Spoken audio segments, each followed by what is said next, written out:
나는 평생 기업을 세우고 수많은 사람의 삶을 지켜보며 한 가지 사실을 누구보다 깊게 깨달았다.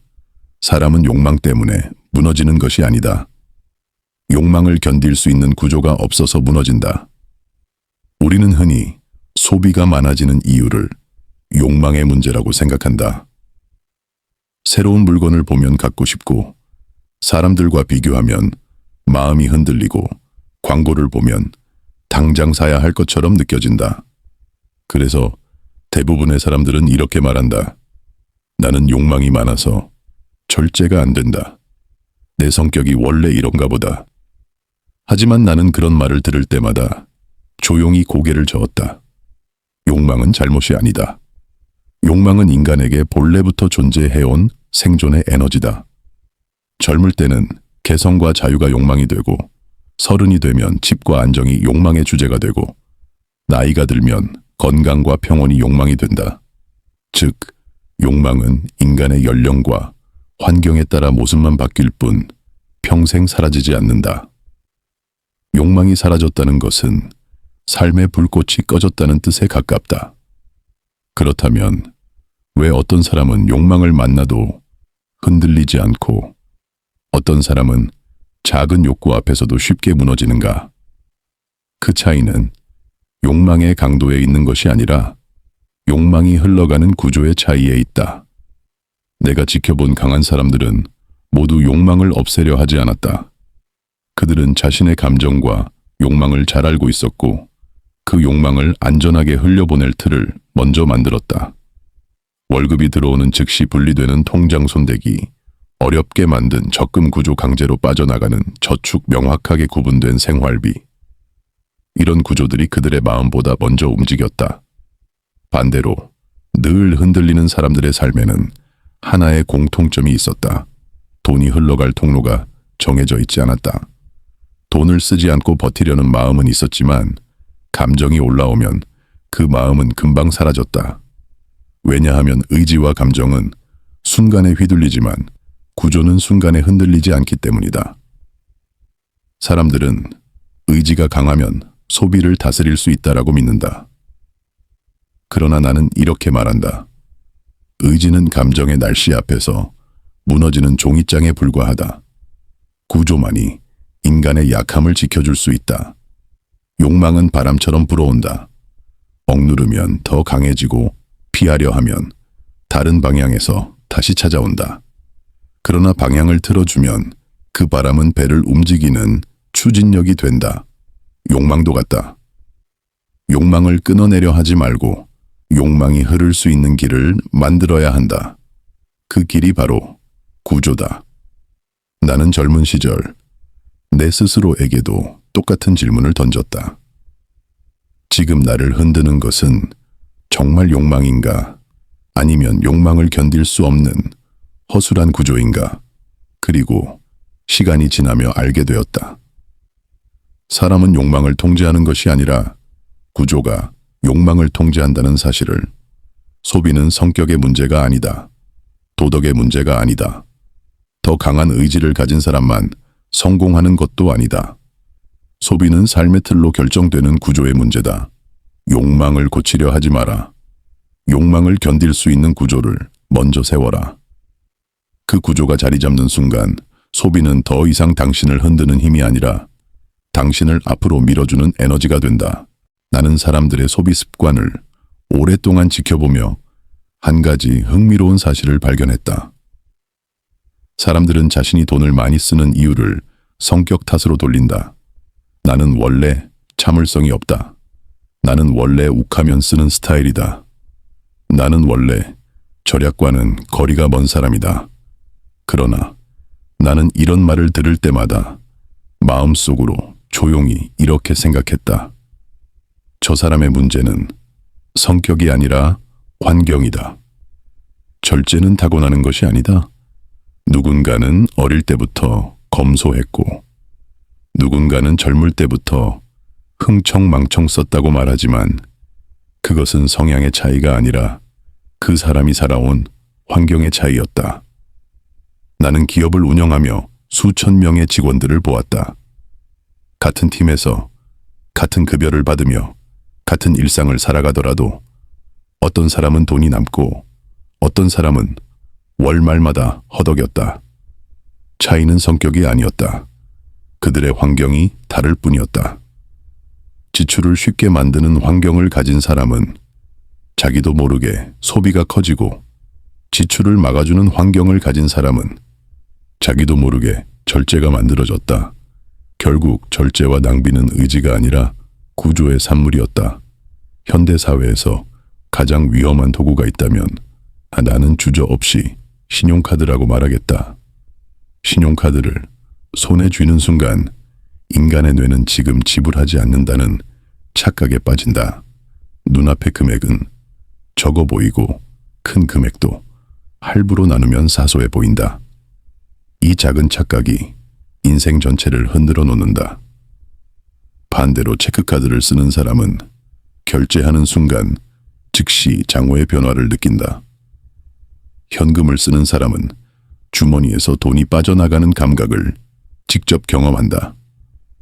같은 사람이더라도 결제 방식에 따라 절제의 정도는 완전히 달라진다. 이것이 환경이 절제를 만든다는 증거다. 나는 절제를 잘한다고 평가받았지만 사실 나는 절제를 잘한 적이 없다. 나는 단지 절제가 자연스러워지는 환경을 먼저 만들었을 뿐이다. 내 의지가 강해서 지출을 줄인 것이 아니라 내 지출이 자동으로 줄어들도록 구조를 만든 것이다.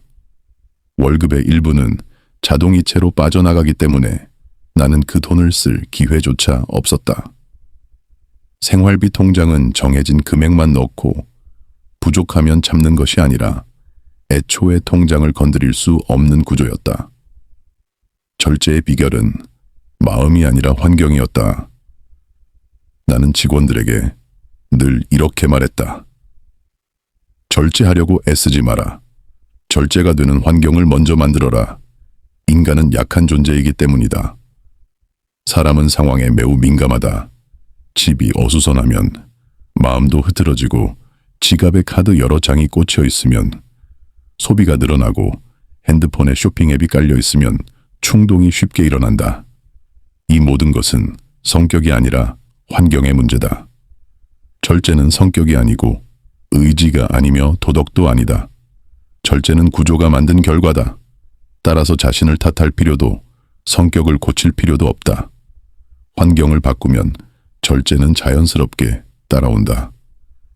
이 단순한 진실을 깨닫는 순간 당신의 소비와 당신의 삶은 완전히 달라지기 시작한다. 나는 평생 사람들의 소비와 행동을 지켜보며 한 가지 사실을 분명하게 깨달았다. 사람은 욕망 때문에 흔들리는 것이 아니다. 욕망의 방향을 잘못 잡기 때문에 흔들린다. 대부분의 사람들은 욕망을 제거해야 한다고 믿는다.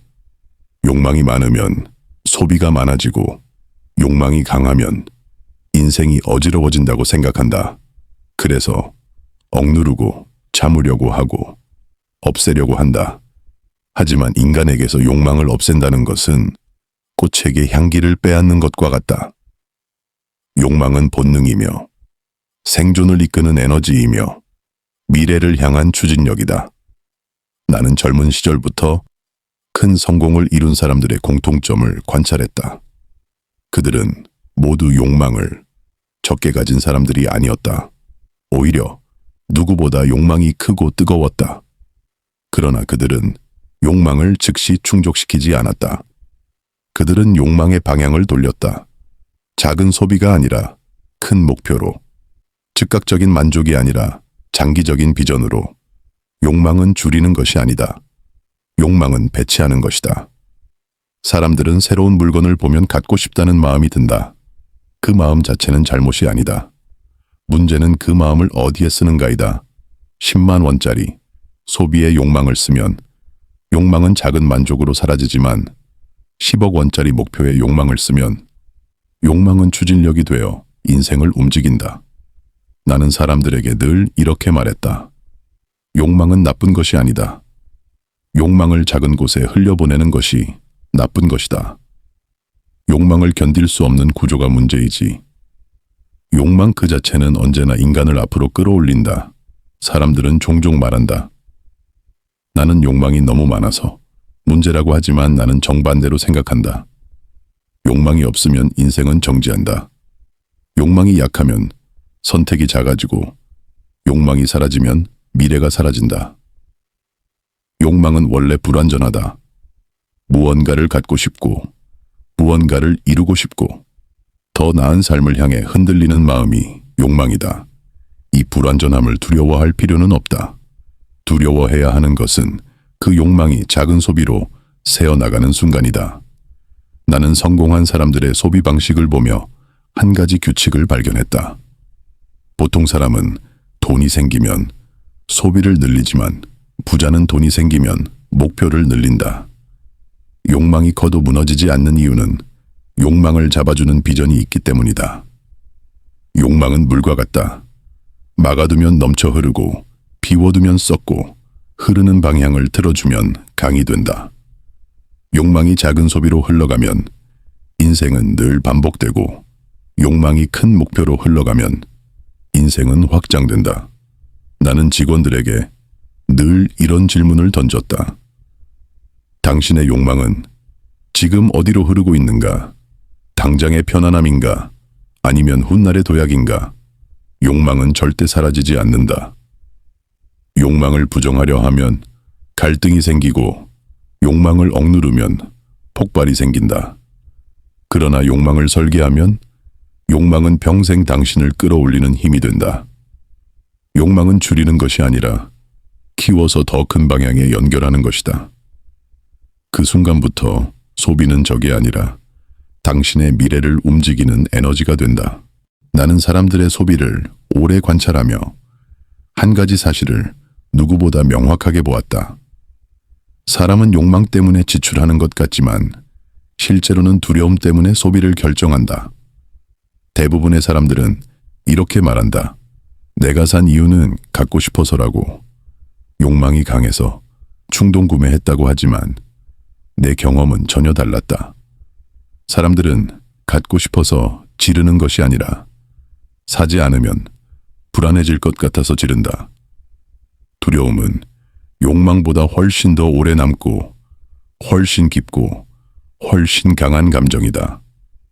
욕망은 기쁨을 향해 움직이지만 두려움은 손해보지 않기 위해 움직인다. 이 차이가 소비의 방향을 바꾼다. 사람들은 흔히 말한다. 욕망을 줄이면 절제가 된다라고 하지만 욕망을 줄여도 두려움이 사라지지 않으면 소비는 계속된다. 진짜 문제는 욕망이 아니라 욕망 뒤에 숨어있는 두려움이다. 나는 한국인의 소비 패턴을 보며 이런 생각을 자주 했다.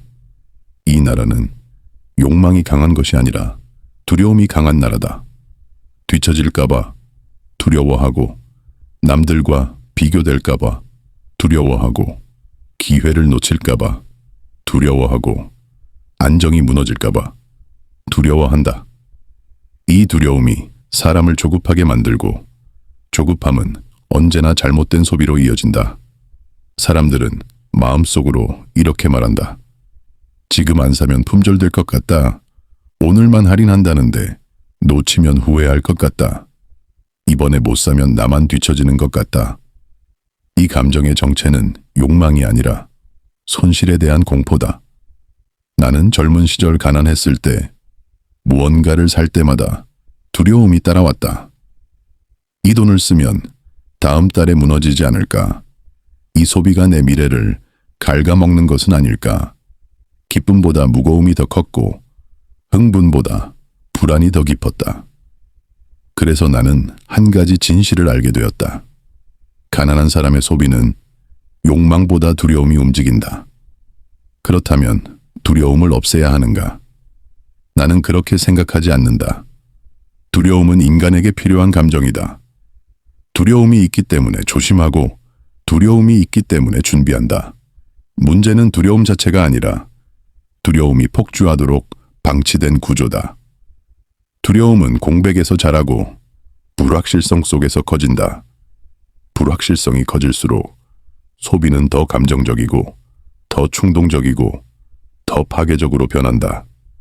그래서 나는 절제를 강조하지 않았다. 절제는 감정 앞에서 무너진다. 나는 구조를 강조했다. 구조는 두려움보다 강하다. 보험이나 강제 저축 같은 장치는 두려움이 결정을 대신하지 못하게 막아준다. 분리된 통장 구조는 불안이 소비로 흘러가는 것을 차단한다. 한도를 정해두면 조급함이 지출을 넘지 못한다. 이런 장치들은 작은 울타리 같지만 실제로는 두려움이 인생을 흔들지 못하도록 지켜주는 보호막이다. 나는 젊은 직원들에게 늘 이렇게 말했다.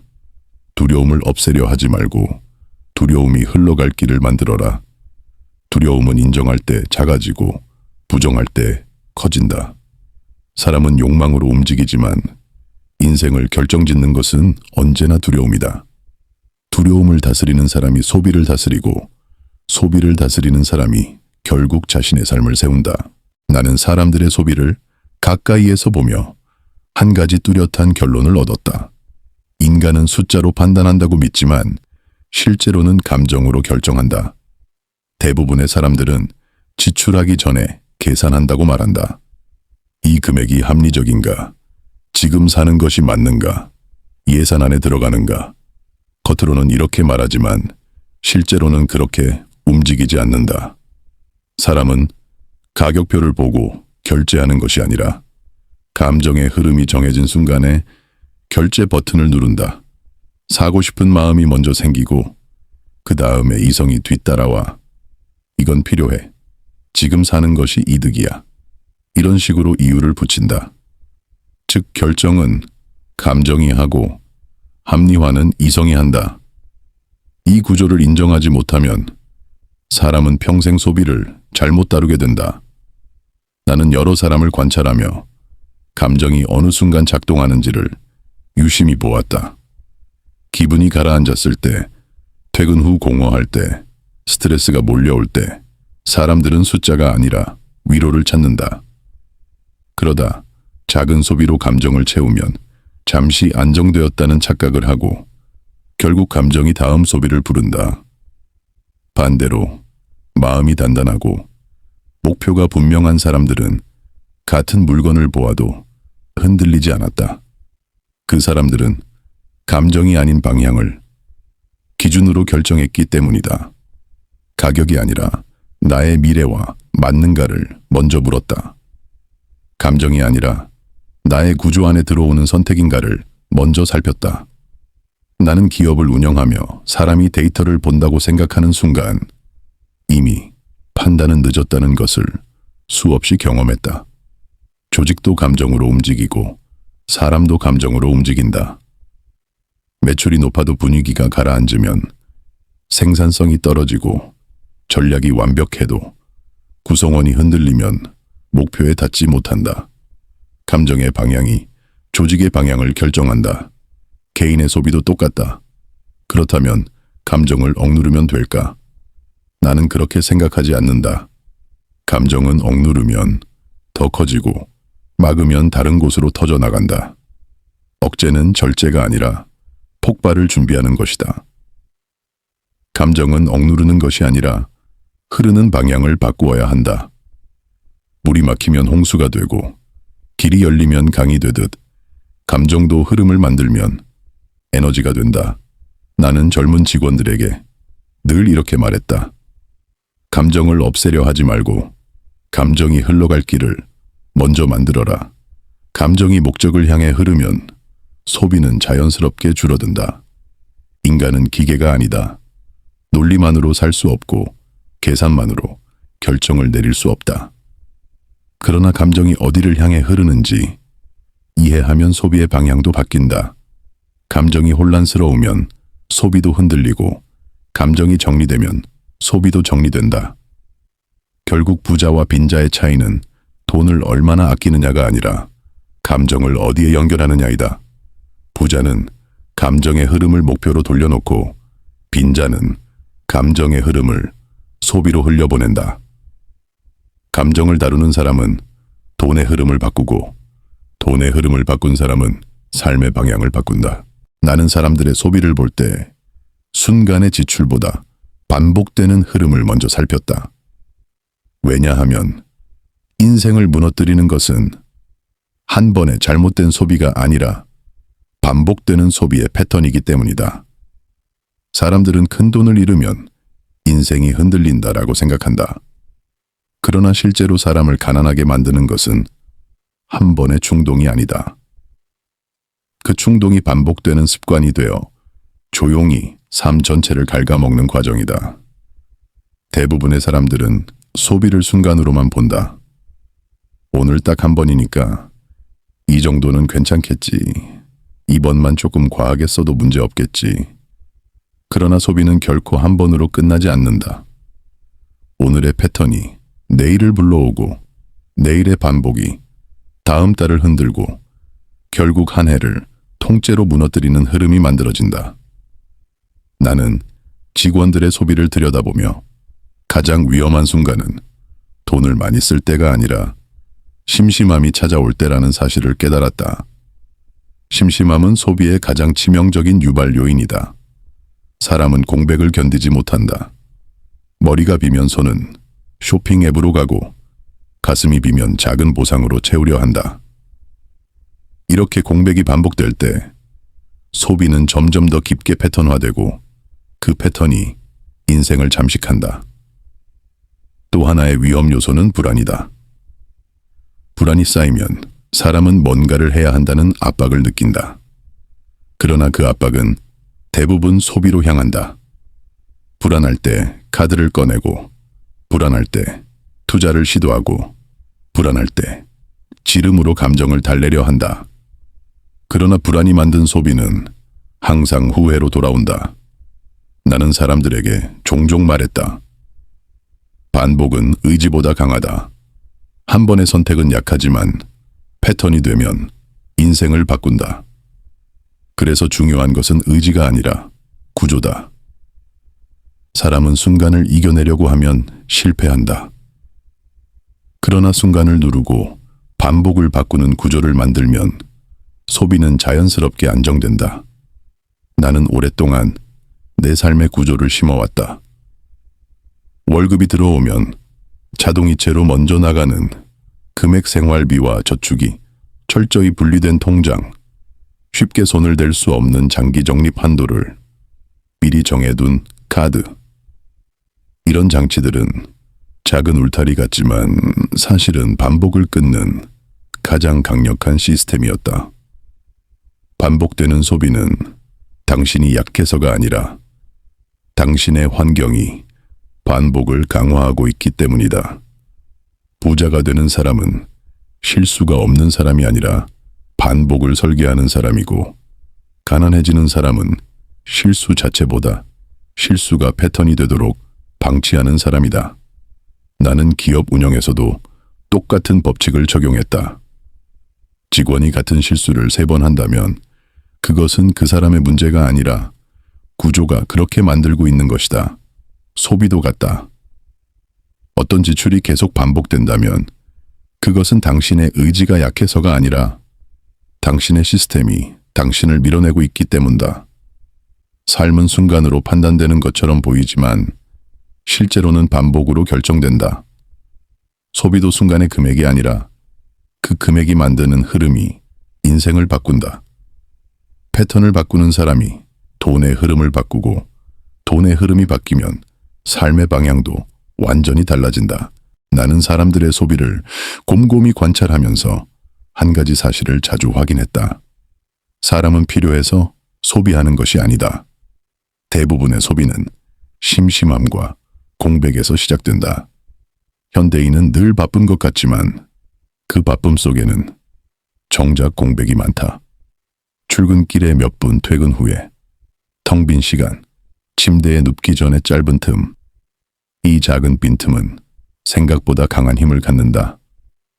마음이 비는 순간 손은 자연스럽게 휴대폰을 찾고, 휴대폰을 켜는 순간 광고와 추천이 생각보다 빠르고 깊게 사람의 감정에 스며든다. 사람들은 자신이 물건을 사는 이유를 필요 때문이라고 착각한다. 그러나 실제로는 필요한 것이 아니라 텅 빈 감정이 소비를 만든다. 마음이 빌 때 작은 물건 하나가 나를 채워주는 것처럼 느껴지고 기분이 가벼워지는 짧은 순간에 지출은 스며들듯 일어난다.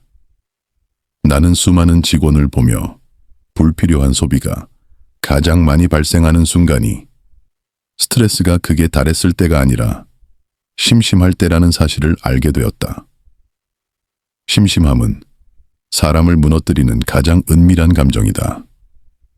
심심함은 사람을 느슨하게 만들고 느슨함은 의식을 흐리게 만들며 흐려진 의식은 지출을 가볍게 만든다. 그리고 심심함은 항상 공백과 함께 찾아온다. 사람은 공백을 견디지 못한다. 마음 한쪽이 텅 비면 다른 한쪽은 반드시 무언가로 채우려 한다. 누구는 음식으로, 누구는 인간관계로, 그리고 많은 사람들은 소비로 그 허기를 채운다. 돈이 새는 사람들의 가장 큰 특징은 스스로도 깨닫지 못하는 작은 공백들이 하루에 수십 번씩 반복된다는 점이다. 출근길 대기 시간, 점심 후, 5분 회의, 전 잠깐의 멍함. 이런 작은 시간들이 작은 소비를 부르고 작은 소비가 쌓여 큰 패턴을 만든다. 나는 사람들에게 이렇게 말했다. 심심함을 이기려 하지 말고 심심함이 흘러갈 구조를 만들라. 공백을 억누르지 말고 공백을 채워줄 질서를 만들라. 공백을 무시하면 소비가 자란다. 공백을 관리하면 소비가 줄어든다. 공백은 사람의 마음을 비우는 것이 아니라 사람의 의지를 흔드는 틈이기 때문이다. 그러므로 우리는 소비를 줄이기 위해 절약을 먼저 떠올릴 것이 아니라 하루의 공백을 먼저 들여다봐야 한다. 어떤 시간에 마음이 흔들리는지, 어떤 순간에 손이 휴대폰을 향하는지, 어떤 틈에서 생각 없이 결제하게 되는지, 그 틈을 알아야 소비의 방향을 바꿀 수 있다. 나는 내 인생에서 공백을 없애려 하지 않았다. 대신 공백의 자리를 목적이 채우게 만들었다. 책상 위의 공백은 기록이 채우고, 저녁의 공백은 학습이 채우고, 주말의 공백은 목표가 채웠다. 그 순간부터 공백은 흔들림의 원인이 아니라 성장의 원천이 되었다. 사람들은 욕망이 자신을 망친다고 믿지만 욕망보다 무서운 것은 공백이다. 공백은 욕망을 키우고 욕망은 소비로 흐르고 소비는 다시 공백을 만든다. 이 순환을 끊지 않으면 인생은 같은 자리에서 맴돌 뿐이다. 심심함을 관리하는 사람은 돈을 지키고 돈을 지키는 사람은 삶의 질서를 지킨다.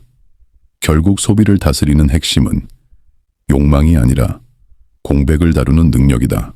나는 평생을 경영하며 사람들의 삶을 지켜보며 한 가지 분명한 공식을 발견했다.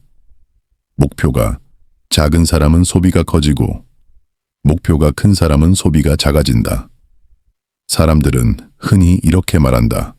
돈이 많아지면 소비가 줄어들고 돈이 적으면 소비가 늘어난다고 하지만 나는 정반대로 보았다. 소비를 결정하는 것은 돈의 크기가 아니라 목표의 크기였다. 목표가 작은 사람은 눈앞의 기쁨을 크게 느낀다. 잠시 누리는 작은 만족이 삶에서 주는 보상처럼 느껴지고 지금 당장 얻을 수 있는 것들에 감정이 쉽게 휘둘린다. 그러나 목표가 큰 사람은 눈앞의 만족보다 미래의 방향을 먼저 본다. 감정은 작아지고 소비는 조용해지고 비전은 점점 선명해진다.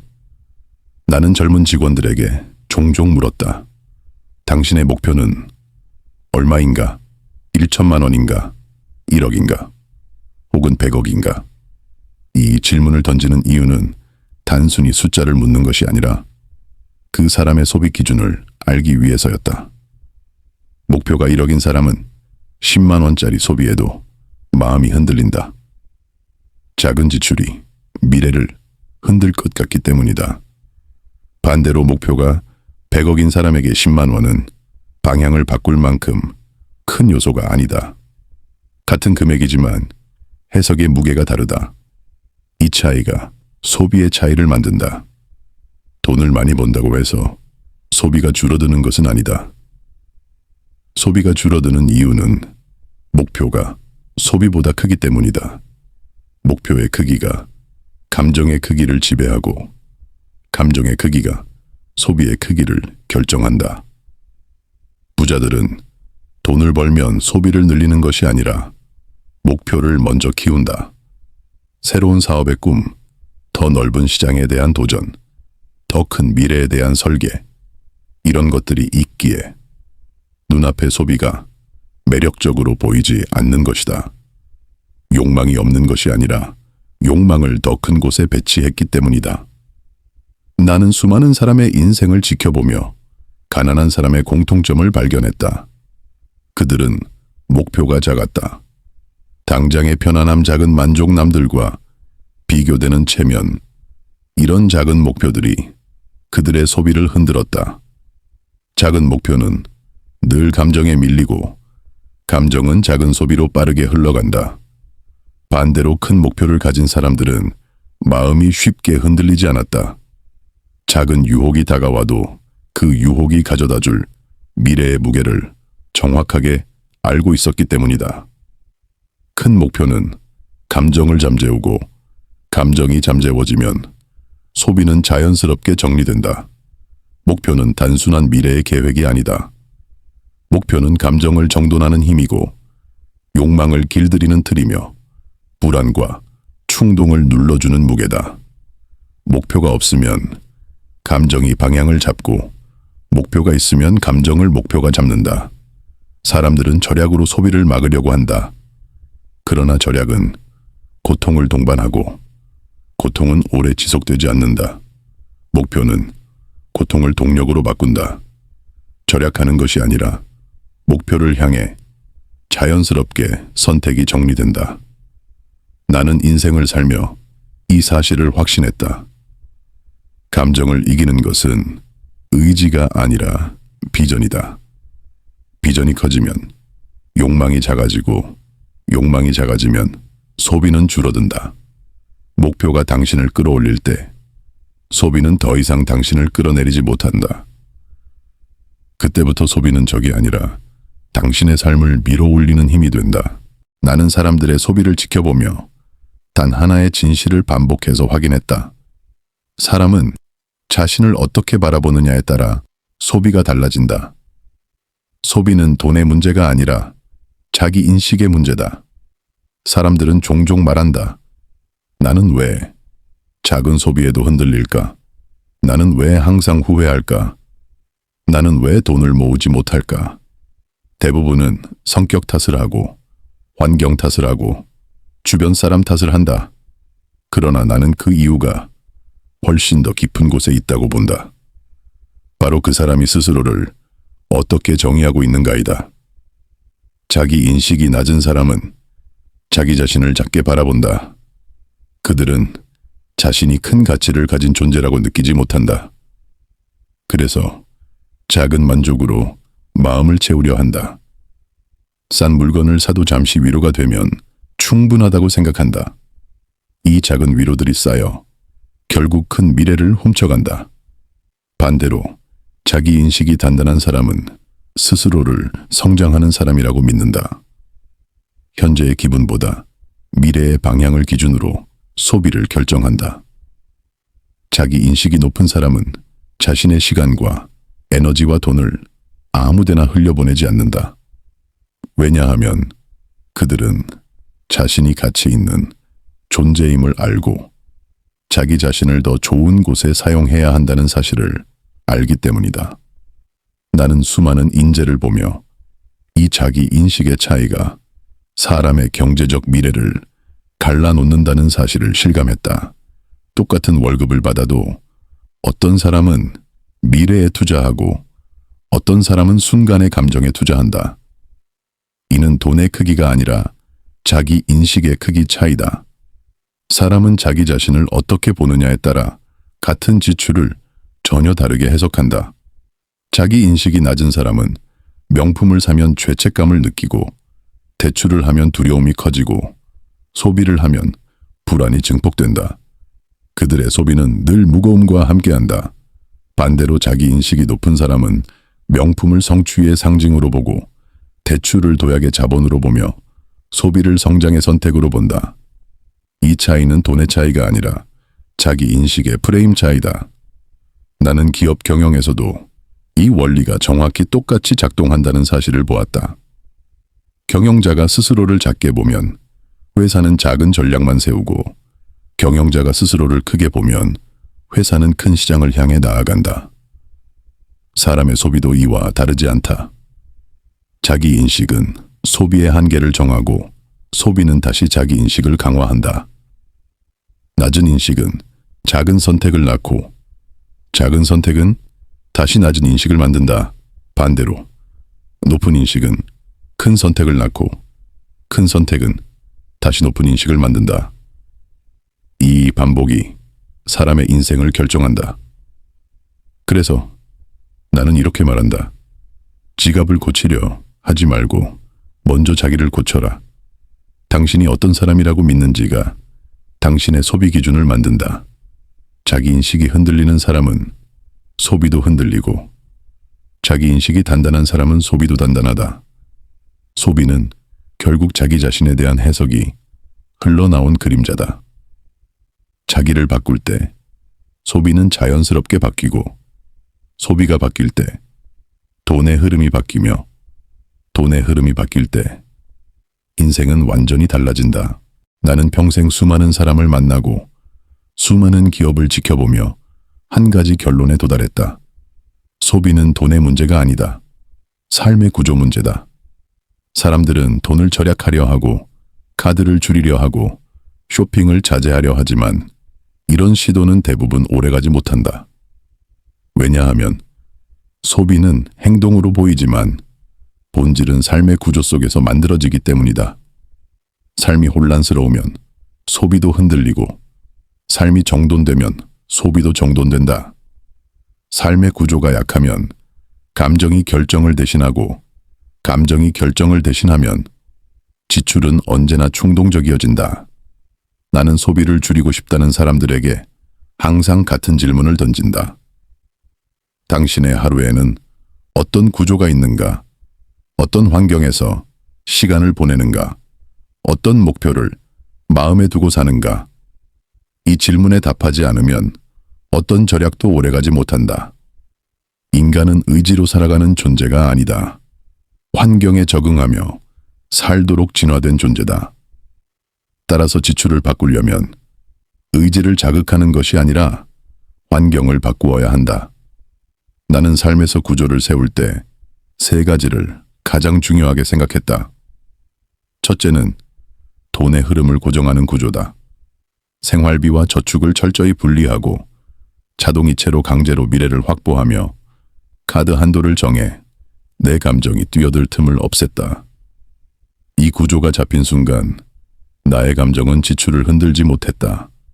둘째는 시간을 관리하는 구조다. 심심함은 소비를 부르고, 공백은 충동을 자극한다. 나는 공백을 줄이고 비어있는 시간을 의미 있는 활동으로 채웠다. 읽고, 배우고, 정리하고 생각하는 시간들이 소비가 파고들 공간을 없앴다. 셋째는 목표를 세우는 구조다. 목표는 단순한 꿈이 아니라 감정의 방향을 잡아주는 나침반이다. 큰 목표가 있을 때 작은 소비는 자연스럽게 의미를 잃는다. 비전이 분명해지면 욕망은 억제되는 것이 아니라 재배치된다. 그 순간부터 소비는 적이 아니라 동력이 된다. 나는 이렇게 말했다. 소비는 지갑에서 시작되는 것이 아니라 삶의 설계에서 시작된다. 삶을 흔드는 것은 돈이 아니라 구조이고, 구조를 바로 쓰면 돈은 차분히 자리를 잡는다. 사람들은 소비를 줄이기 위해 가장 잘못된 접근을 한다. 소비 자체와 싸우려 한다는 점이다. 소비와 싸우는 것은 감정과 싸우는 것이고, 감정과 싸우는 것은 결국 자신과 싸우는 일이다. 이 싸움은 절대 이길 수 없다. 반대로 구조를 바꾸면 감정은 자연스럽게 조용해지고, 욕망은 방향을 잃지 않으며 두려움은 과하게 자라지 않는다. 구조는 인간을 대신해 결정을 내려주는 보이지 않는 기계다. 나는 기업에서도 같은 방식을 썼다. 사람을 바꾸려 하지 않고 사람이 실수하지 않을 구조를 먼저 만들었다. 그 구조가 회사를 지켰고 구조가 사람을 성장시켰다. 개인의 소비도 똑같다. 삶의 틀을 바꾸지 않으면 소비는 절대 바뀌지 않는다. 구조가 흐트러지면 돈은 새고 감정은 흔들리고 미래는 불안해진다. 그러나 구조를 바로 쓰면 돈은 제자리를 찾고 감정은 고요해지고 미래는 안정된다. 나는 마지막으로 이렇게 말하고 싶다. 소비를 이기려 하지 마라. 자신의 삶을 다시 설계하라. 당신이 바뀌면 소비는 바뀌고 소비가 바뀌면 돈이 바뀌며 돈이 바뀌면 인생의 방향이 완전히 달라진다. 결국 인생을 지키는 힘은 절제가 아니라 구조다. 구조를 세운 사람은 어떤 바람에도 흔들리지 않고 자신의 길을 끝까지 걸어갈 수 있다.